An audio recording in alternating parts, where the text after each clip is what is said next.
Guys, yan po yung preparation namin sa kisame. Bali, 2 kwartong gagawin namin dyan.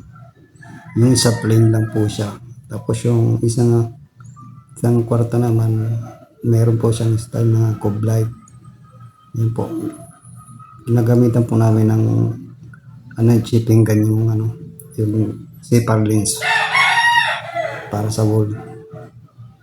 Kasi mahirap yung pako lang po yung gagamitin natin kasi mahirap, mas mabasag, mas maganda po yung ginagamitan natin ng nail gun. Ayun, ginasa ko na yung nail gun para lagyan ng panibagong bala. Dalawa po kami gumagawa niya ng kasama ko.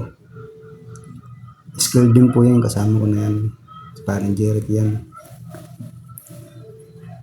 Yan po. Yan na po yung yung namin. 2 karto yan, guys.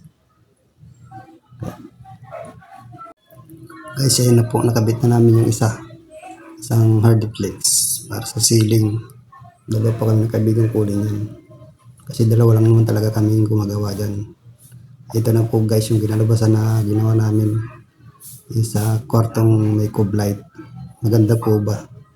Guys, at kung nagustuhan niyo, paki-like and share na lang po. Maraming salamat guys. Ayun po yung niya.